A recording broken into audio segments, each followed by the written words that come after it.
So if somebody's busy reading and they find a word they don't know how to pronounce, you can go to Google Translate, or you can find some online dictionary to tell you how to say the word. That is not the function of OLSN. The function of OLSN is that it's helping people to learn how to read by reading. So if somebody's reading and they find this word, they might look at it and think, okay, if each letter is making its letter sound, then this word would be f, a, t, a, r, e, fatare.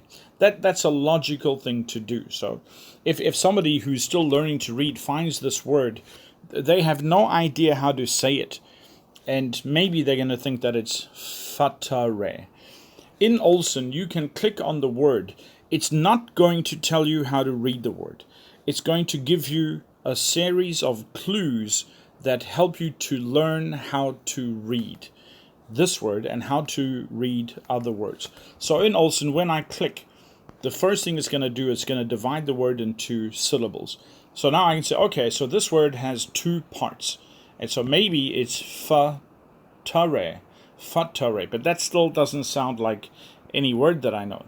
So I try again. I click OLSN again, and it gives me another clue. It shows me that U in this word is saying the letter name. So now I know, okay, so this is U, few, few.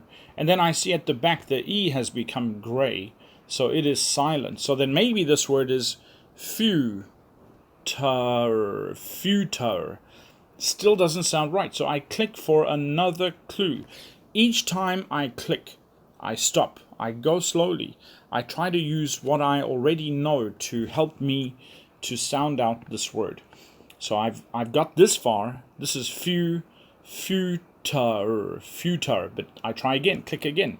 Now I see the R drops down and leans over at an angle. Now I know that when R leans down at an angle from other words, that means R is saying Normally we'd say that ER and IR and UR say They make the sound OR can also make the sound like doctor. So this one more clue helps me to say, okay, maybe this is future. Still doesn't sound like a word that I know. I click one more clue. Now I see that T and U are working together, and they are creating a new sound. And over time, from OLSN, I learned that when T is with another letter and it makes a different sound with that letter, it's going to make the sound ch. So now, okay, so that's ch. If I try to sound out this word by myself, I can go, okay, so this is you, few, ch, chur, future, future.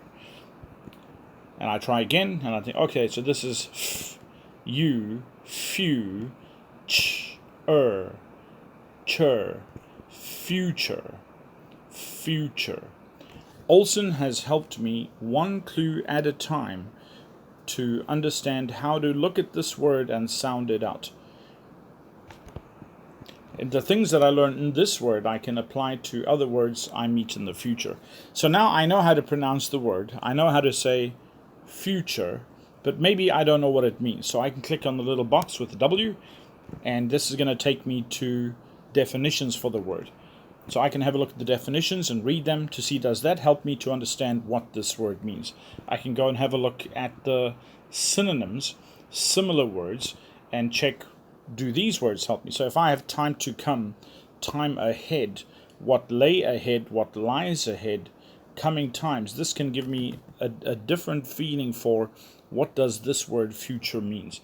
I can also look at the roots of the words and go to see what does that word come from.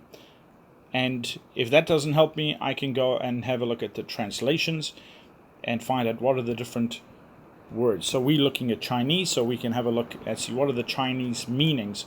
If we're doing a different language, we can click on the tiny triangle and go and scroll through other languages to find the meaning. And then I can go back to the sentence and read the sentence, and in the context of the sentence, I can figure out which meaning of this word is most likely.